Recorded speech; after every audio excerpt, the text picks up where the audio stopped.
Bienvenidos. Quien les habla, geógrafo Nerio Ramírez, estará encargado del módulo 3 relacionado con los riesgos y recursos ambientales.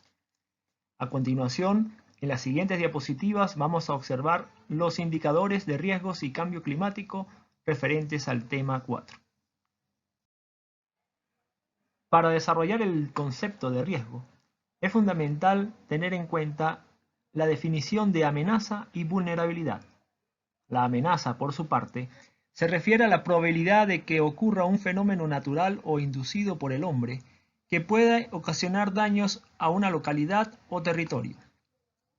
La vulnerabilidad se refiere al conjunto de condiciones ambientales, sociales, económicas, políticas y educativas que hacen que una comunidad, centro poblado o ciudad esté más o menos expuesta a un desastre.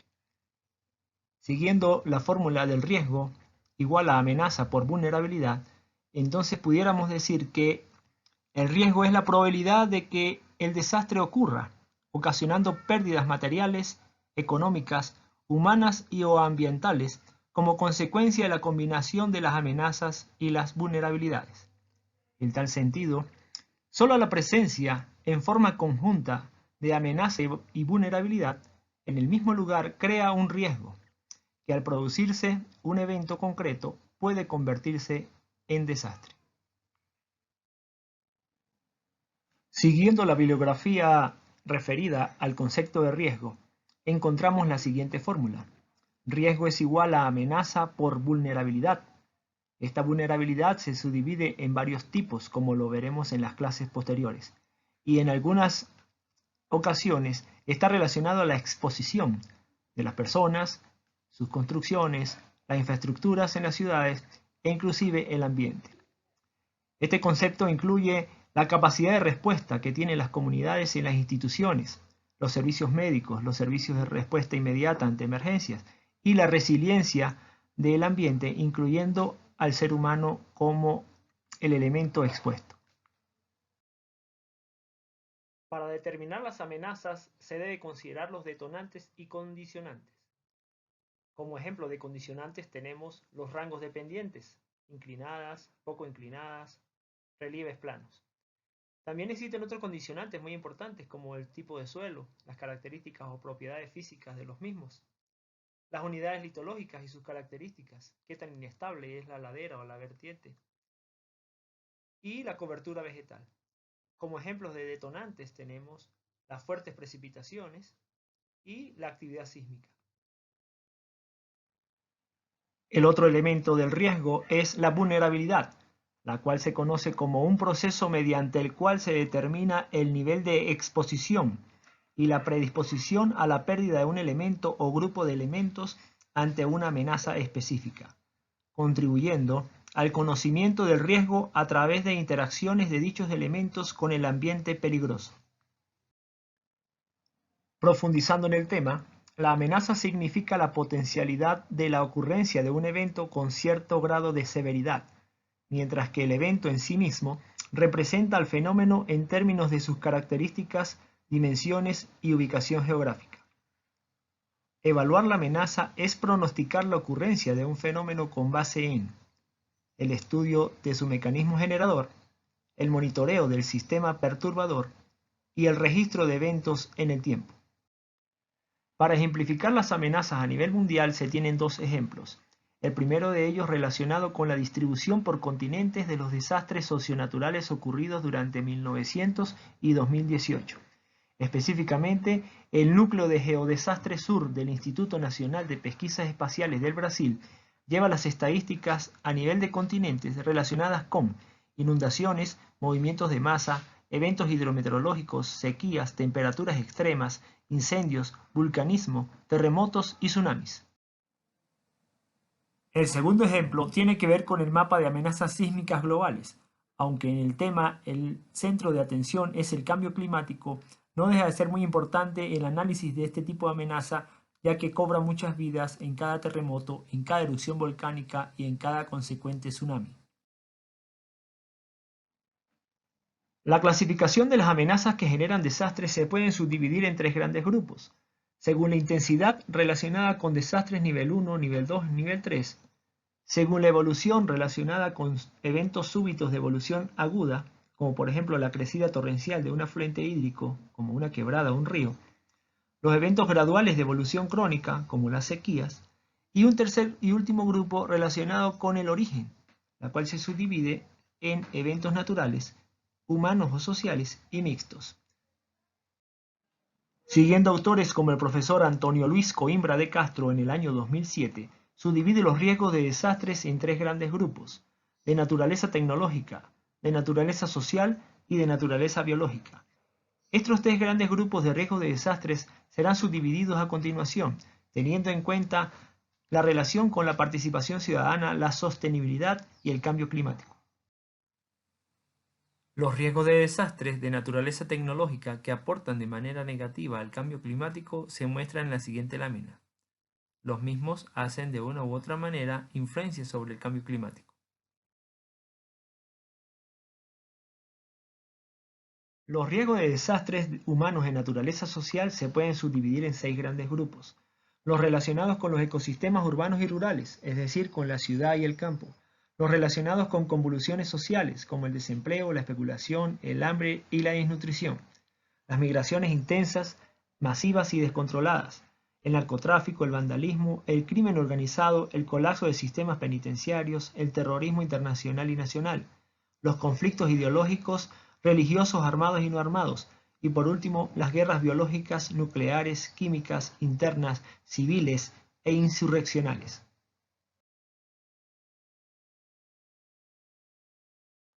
Un tercer grupo de riesgo de desastres está relacionado con la naturaleza biológica. La misma se puede clasificar en los siguientes grupos: los eventos relacionados o transmitidos por vectores biológicos, los transmitidos por el agua y los alimentos, los transmitidos por inhalaciones, los transmitidos por inhalaciones tóxicas o en concentraciones perjudiciales, las transmitidas por la sangre o por otras secreciones orgánicas contaminadas, y las transmitidas por otro o por más de un mecanismo de transmisión.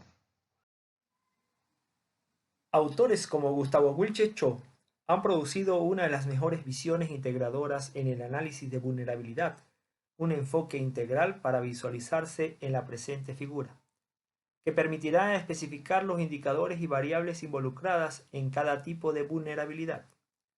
Reforzando lo visto anteriormente en clases, se puede resumir que la vulnerabilidad es el factor interno del riesgo de un sujeto, objeto o sistema expuesto a una amenaza que le compromete a ser afectado.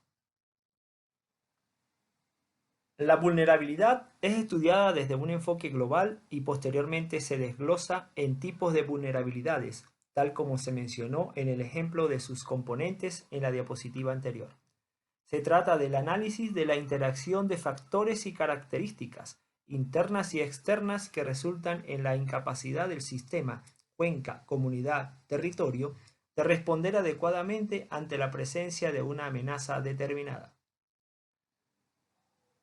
La vulnerabilidad física está referida directamente a la ubicación de asentamientos humanos en zonas de riesgo y la deficiencia de sus infraestructuras para absorber los efectos de dichos riesgos. Es definida como la asociación de las deficiencias en las características físicas y en la ubicación física de los elementos en riesgo. Algunos indicadores permiten especificar a qué se refiere este componente. Por mencionar algunos: localización de asentamientos humanos en zonas de riesgo físico, deficiencia en estructuras y obras físicas, debido probablemente a la falta de planificación, aplicación de reglamentos, falta de opciones de menor riesgo, alta productividad agrícola, pobreza, entre otros. Ejemplos de vulnerabilidad física se pueden apreciar en las siguientes fotografías. Se observa cómo las viviendas están vulnerables y cómo están sin el retiro prudencial hacia los cuerpos de agua torrenciales o en terrenos susceptibles a la ocurrencia de movimientos de masa. Otro ejemplo de vulnerabilidad física lo representa las siguientes fotografías. Se aprecia cómo las viviendas, la vialidad, las infraestructuras y las personas que ocupan estos lugares son considerados vulnerables, expuestos ante las crecidas torrenciales o las inundaciones. La vulnerabilidad social es entendida como aquella que se encuentra asociada a deficiencias en los mecanismos de organización, participación y gobernanza de las comunidades y sociedades en conjunto. Algunos indicadores de este componente pueden ser el bajo o nulo nivel de organización en las comunidades, una organización que involucra solo una parte de la sociedad, falta de liderazgo, falta de capacidad de gestión, falta de programas y proyectos, falta de planes de emergencia o desastres y escasa participación social. La vulnerabilidad educativa está representada principalmente con la preparación académica en distintos niveles, que permite a los ciudadanos aplicar tales conocimientos en su vida cotidiana como herramientas válidas para enfrentar las situaciones de peligro presentes en la zona que habitan. Sus indicadores más importantes son ausencia de programas de capacitación para enfrentar a nivel individual, familiar o comunal los eventos de desastres, falta de incorporar en los programas formales de educación la enseñanza de la prevención y mitigación ante desastres, falta de personal capacitado para enseñar esta temática en todos los niveles. Dicha vulnerabilidad educativa está relacionada íntimamente con esas capacidades que dejamos en las comunidades, en cada charla, en cada reunión, de manera técnica, que fortalece a cada uno de los grupos sociales, especialmente a los niños, en las escuelas, en las comunidades organizadas, en búsqueda de hacerlos menos vulnerables ante eventos adversos. Una vulnerabilidad ampliamente estudiada es la ecológica, la cual está asociada a la susceptibilidad de los ecosistemas a ser alterados por la ocurrencia de amenazas. La predisposición es determinada por el grado de deterioro de los recursos naturales y el ambiente por causas naturales o antrópicas. Algunos indicadores son la erosión hídrica, la deforestación, la contaminación de suelos y el agua, la alteración de humedales, construcción de carreteras y espacios urbanos de grandes dimensiones. Por su parte, la vulnerabilidad institucional viene representada por la presencia o ausencia de organizaciones o comités encargados de velar por el adecuado manejo y coordinación de las situaciones de emergencias presentes, como consecuencia de un evento o desastre. Esto se traduce en la capacidad de respuesta de las instituciones y las comunidades ante tales situaciones de emergencia. Está asociada a la ausencia o deficiencia en las instituciones locales, municipales y nacionales para participar y responder oportunamente en la gestión de riesgo de desastres. La vulnerabilidad económica viene dada directamente por los indicadores de desarrollo económico presentes en una población, pudiéndose incluso afirmar que cuanto más deprimido es un sector, mayor es la vulnerabilidad a la que se encuentra ante desastres. Sus indicadores más mencionados son bajo ingreso real, desempleo, inestabilidad laboral, dificultad de acceso a servicios básicos como salud, educación, vivienda, alimentación, recreación, inexistencia de control local de medios de producción, falta de crédito y financiamiento. A nivel de países, dependencia económica, falta de recursos para atender necesidades, restricciones al comercio internacional de productos, políticas monetarias, entre otras. La vulnerabilidad técnica viene dada por la presencia y o ausencia de infraestructuras o diseño de edificaciones resistentes o adaptables a la diversidad de eventos o amenazas a la cual está una comunidad expuesta. Entre los indicadores más citados se encuentran las técnicas inadecuadas de construcción de edificaciones, obras civiles, redes de servicios públicos como agua, electricidad, saneamiento y comunicación, técnicas agrícolas, ganaderas, forestales, industriales y de manejo de desechos urbanos deficiente, falta de personal con preparación técnica para apoyar acciones de prevención y mitigación. La vulnerabilidad ideológica y cultural es aquella relacionada a la forma en que los seres humanos conciben el ambiente en el que viven y con el que interactúan, así como la forma en que los individuos se ven a sí mismos en la sociedad y como conjunto local, parroquial, municipal y nacional. Como indicadores podemos citar la pasividad, el fatalismo, existencia de mitos, afiliaciones religiosas y étnicas, papel de los medios de comunicación en consolidar imágenes estereotipadas, información amarillista, entre otras. La vulnerabilidad política es vista desde varios enfoques y afinidades. Constituye para autores como Wilche Cho El valor recíproco del nivel de autonomía que posee una comunidad para la toma de decisiones que le afectan. Es decir, mientras mayor sea la autonomía, mayor será la vulnerabilidad política de la comunidad.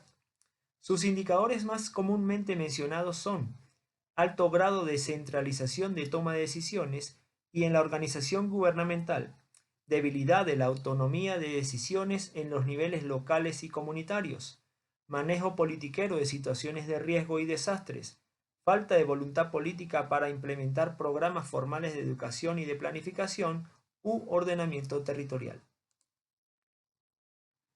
Un aporte dado por Birkman 2005 fue la conceptualización de la vulnerabilidad desde tres enfoques cruzados, que permite observar en el eje Y las dimensiones escalares que van desde el individuo, pasando por los grupos familiares, el ámbito comunitario local, las dimensiones municipales, estadales y el nivel macronacional. Por su parte, el eje X muestra los diferentes sectores de la sociedad en donde destacan alojamiento, líneas vitales, salud, educación, agricultura, energía, infraestructura, comercio, industria, finanzas y telecomunicaciones. Y en una tercera dimensión representada en el eje Z, que resalta los componentes físicos, funcional, económico, de género, administrativo y ambiental. Un abordaje de la vulnerabilidad propuesto por Birkman en el año 2005 permite observar la vulnerabilidad en diferentes complejidades. La gestión de riesgos implica el desarrollo de acciones articuladas de identificación y reducción de riesgos y de preparación para posibles contingencias. La gestión de riesgos enfatiza la capacidad de los actores sociales de desarrollar y ejecutar articuladamente propuestas de intervención dirigidas a mitigar o reducir el riesgo existente en una localidad determinada. El presente flujograma permite ver cómo la gestión de riesgos es un proceso social complejo, el cual incluye el diseño y aplicación concertada de políticas, estrategias, instrumentos y medidas específicas para prever, mitigar, controlar las consecuencias de los fenómenos naturales y antrópicos extremos sobre la población y su entorno. La Ley de Gestión de Riesgos Socionaturales y Tecnológicas del año 2009 permite observar que la gestión integral de riesgos es un proceso social e institucional de carácter permanente, que busca reducir el riesgo socionatural y tecnológico de la sociedad y el espacio que ocupa, a través de la generación de capacidades para enfrentar las emergencias y desastres, en consonancia e integrado con el logro de pautas que buscan el desarrollo humano, económico, ambiental, territorial y sostenible. De manera técnica, el riesgo se refiere a la probabilidad de un evento adverso, con consecuencias sociales, económicas y ambientales, sobre un espacio geográfico y un periodo de tiempo determinado. Para otros autores se refiere a la medida de la certidumbre asociada a un suceso o evento futuro y suele expresarse como un número entre 0 y 1 o entre el 0 y el 100%. La estimación del riesgo se obtiene después de relacionar la amenaza con los niveles o tipos de vulnerabilidad existentes en una región o comunidad determinada. Profundizando en el tema de los riesgos, es fundamental conocer el concepto de riesgo aceptable, el cual se refiere a las posibles consecuencias sociales, económicas y ambientales que implícita o explícitamente una sociedad o un segmento de la misma asume o tolera para considerar innecesario, inoportuno o imposible una intervención para su reducción. Es el nivel de probabilidad de una consecuencia dentro de un periodo de tiempo, que se considera admisible para determinar las mínimas exigencias o requisitos de seguridad con fines de protección y planificación ante posibles fenómenos peligrosos. Igualmente, tomamos en cuenta el concepto de riesgo construido, referido a aquellas condiciones generadas por el Estado, el sector privado o la sociedad en general que pudieran causar o potenciar desastres de carácter socionatural o tecnológico. Reforzando bases conceptuales sólidas en las comunidades vulnerables ante fenómenos físico-naturales, es importante definir lo que se conoce como emergencia. Su característica principal reside en que los daños reales o inminentes puedan ser manejados por la propia localidad organizada, por el barrio, la urbanización, el pueblo o la ciudad, sin necesidad de obtener o necesitar ayuda nacional o internacional. En ese mismo orden de ideas, las comunidades vulnerables ante fenómenos físico-naturales deben poseer bases conceptuales sólidas. En tal sentido, se presentan los siguientes conceptos de emergencia. El primero de ellos se refiere a las emergencias individuales o de nivel 1. Son alteraciones o daños que afectan a una persona y su manejo se da a través de los recursos locales, normalmente disponibles para la emergencia, en los grupos de rescate, protecciones civiles y cuerpos de bomberos. Se administra o maneja de manera local. El segundo nivel de emergencias se refiere a las emergencias colectivas. La situación compromete a un número variable de personas y cuya respuesta compromete recursos adicionales a los normalmente disponibles para la emergencia. En tal sentido, tal vez se requiere del apoyo de los municipios o entidades periféricas o vecinas a la zona afectada. Un tercer nivel de emergencia se refiere a las colectivas, en donde la situación o evento compromete a un número considerable de personas, exigiendo en la respuesta la movilización total o casi total de los recursos locales. Seguramente se requiere de ayuda externa. Para cerrar este tema, es necesario conceptualizar el término desastre. El mismo se refiere cuando la situación exige para su atención recursos adicionales a los disponibles localmente, en la región, en el Estado o en la nación, y sobrepasa la capacidad de respuesta. Por lo tanto, se requiere ayuda nacional e incluso internacional.